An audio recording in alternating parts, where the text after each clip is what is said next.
ঐতিহ্যবাহী কর্মী ইউনিয়নের বরকুগে আজকে ঘোড়া প্রতীকের সমর্থনে আয়োজিত এই পথসভা সম্মানিত সভাপতি উপস্থিত রয়েছেন, বক্তব্য রেখেছেন আমাদের উপজেলা পরিষদের স্বনামধন্য চেয়ারম্যান। আরো কিছু বাকি রয়ে গেছে। দ্বিতীয় যে কারণটি আপনারা উল্লেখ করেছেন সেটা হচ্ছে মাদক, সন্ত্রাস, ভূমিদখল, নৈরাজ্য। এই রহমান রহিম পরম করুণাময় সর্বশক্তিমান আল্লাহর নামে আরম্ভ করছি।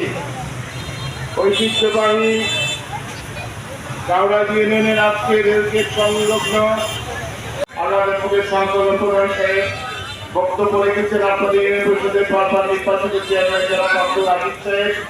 বক্তব্য রেখেছেন আমাদের সাবেক সাধারণ সম্পাদক ভারত ফকির। উপস্থিত রয়েছেন আমাদের সাবেক কাউরাজি জেলা সভাপতি জনাব কাজীমুদ্দিন প্রধান, সাধারণ সম্পাদক নুরুজ্জামান মাস্টার সহ আমাদের আওয়ামী লীগ, ছাত্রলীগ, যুবলীগ, কৃষক লীগ জ্ঞান দিয়ে আমাদেরকে নিয়ে একটু কাছে টেনে নিয়ে দলটা ঐক্যবদ্ধ করেন, তাহলে আমরা অত্যন্ত খুশি হব। আমার কাছে একটি অত্যন্ত যুক্তিগ্রাহ্য বিষয় মনে হয়েছে 18 তারিখে সকল নেতৃবৃন্দ আমরা 6 নং ওয়ার্ড এবং আজিজ চালাক গুলিস্তান সহ পুতুলিয়া সহ আমরা আমাদের শ্রদ্ধেয় নেতা আল্লাহ ফুকের মোহাম্মদ জামিন হাসান দুর্যোগ ভাই, আপনারা গাজীপুর জেলা স্বেচ্ছাসেবক লীগের আমার শ্রদ্ধেয় বড় ভাই অ্যাডভোকেট মোশাররফ হোসেন ভূঁইয়া উপস্থিত আছেন।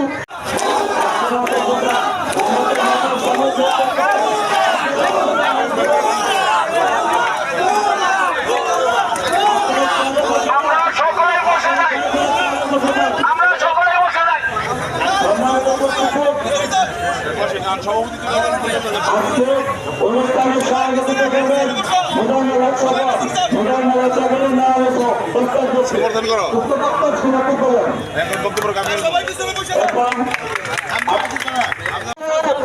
আমাদের এলাকাটা একটা আতঙ্ক হয়ে এলাকার মানুষ এগুলো এলাকার মেম্বার সহ করেছে। প্রত্যেকটা শিল্প প্রতিষ্ঠানকে